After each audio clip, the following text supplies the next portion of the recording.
storyline.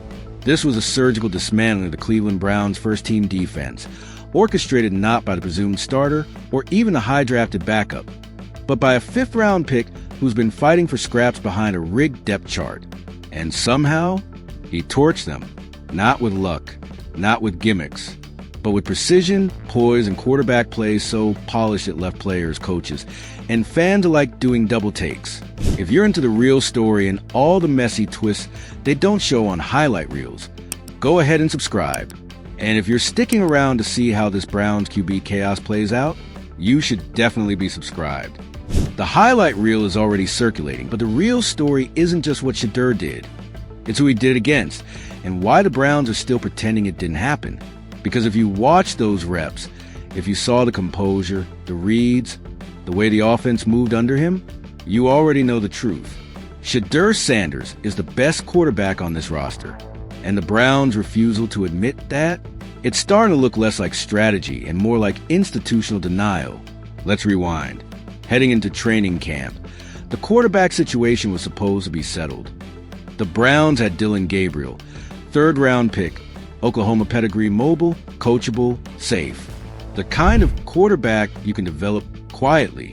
The kind that gets pre-installed as QB2 while the real starter, Flacco, Pickett, holds the seat warm.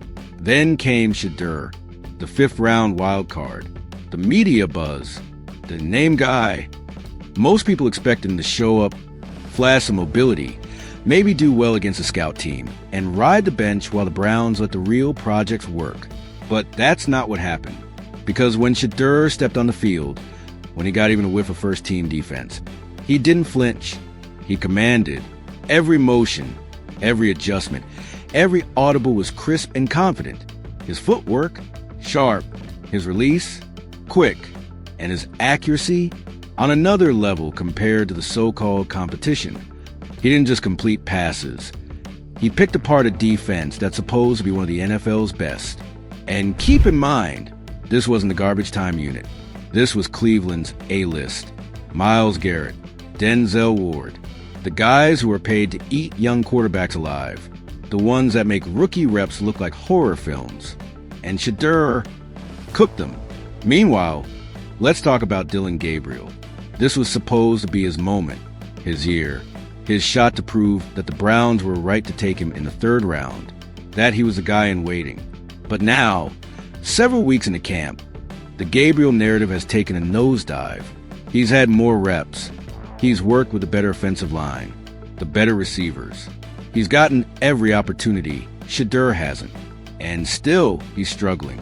The same issues that plague him in college, hesitant decision-making, late throws, erratic timing, are back. He's staring down receivers, missing hot reads, getting flustered under pressure. And most damning of all, he just looks nervous. Every rep feels forced, like he's trying to make something happen, instead of just letting the offense flow. And the contrast couldn't be more obvious. When Shedeur steps in, it feels like the offense opens up. When Gabriel's in, it's like everyone's just trying to survive the snap. And people are noticing. The players are noticing. The veterans, guys like Jerry Jeudy and David Njoku, aren't speaking publicly, but they're already gravitating towards Shedeur. There's a difference in energy, in tempo, in trust, because leadership isn't just about huddle talk. It's about rhythm, flow, how a quarterback makes you feel when you're on the field with him. And Shedeur, he makes the team feel dangerous. Now, here's where things get spicy. Despite the obvious gap in performance, the Browns are still pretending this is a three-way race. They're rotating Gabriel in with the ones, giving Flacco ceremonial drives, trying to protect their own front office narrative. Why? Because the moment they give Shedeur the keys, it sends a message that they got it wrong. It forces GM Andrew Berry and owner Jimmy Haslam to admit that a fifth-rounder, not their shiny third-round pick, was a real gem all along. That Shedeur, who many assumed was drafted for buzz, has quietly become the truth. And that's a hard pill for this organization to swallow. Because if there's one thing we've learned from the Browns over the last decade, it's that admitting mistakes is not their specialty. Just look at the history. How long they clung to Baker Mayfield. how they cycle through systems instead of fixing personnel, how they always seem to prioritize PR over progress. And now, they're doing it again. They're trying to manage Shedeur instead of unleashing him, keeping him on a pitch count while Gabriel stalls, hoping no one notices that the locker room is already leaning toward the rookie. But we do notice. We've seen the tape. We've seen the stats. And more importantly, we've seen the shift. Because this isn't just about two quarterbacks. It's about the future of the franchise. And here's the kicker. Shedeur is doing all this with the second-team offense. That's right. He's not even getting the reps he deserves. He's lighting up a top-5 NFL defense while throwing to guys who might not even make the final roster, running behind backup linemen, working with limited install packages. And still, he's dominating. Imagine what he'll do with the ones. With chemistry, with an offensive coordinator willing to build around him instead of manage him. That's the part that should terrify the rest of the league, and the part that should embarrass the Browns front office, because they've got the guy. They just don't want to admit it. Let's talk intangibles for a second. Shedeur doesn't just play well. He handles everything like a pro. The pressure, the cameras, the noise. It's like he's already been in the league for 5 years. His interviews are composed. His answers are grounded. No ego, no panic, just quiet confidence. Meanwhile, Gabriel is starting to crack. The body language is off. The pressers are short.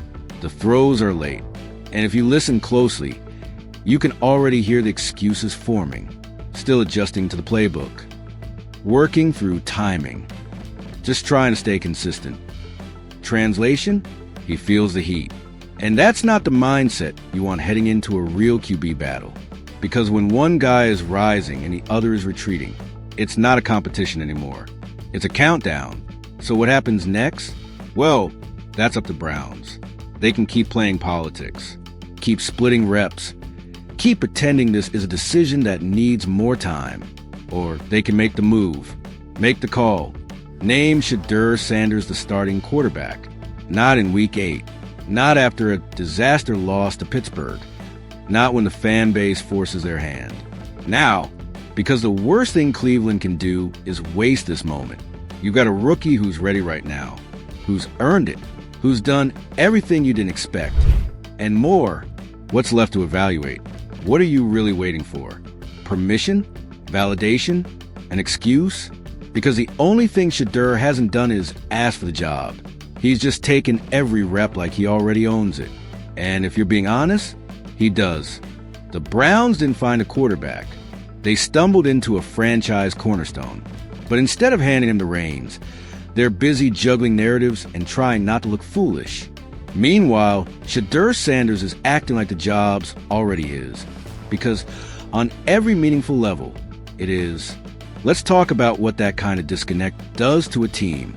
Because when the locker room sees one thing and the coaching staff insists on another, a weird tension sets in. Guys start second-guessing what they say in interviews. Players wonder if they'll get in trouble for showing too much praise. Nobody wants to admit it outright, but everybody knows the Browns are holding back the best quarterback on the field. It's not subtle anymore. Not after what Shedeur did to the starting defense. Not when the second-team offense is suddenly the most exciting group in camp. Not when every reporter at camp walks away tweeting some variation of, "It's clear who the most polished quarterback is." Let's paint the full picture here. You got Shedeur, who's getting backup reps, throwing into tighter windows, under heavier pressure, with less protection, and he's still efficient, still hitting hot reads, still commanding the huddle, still making the kind of throws you expect from a guy in his third NFL season, not his third week of training camp.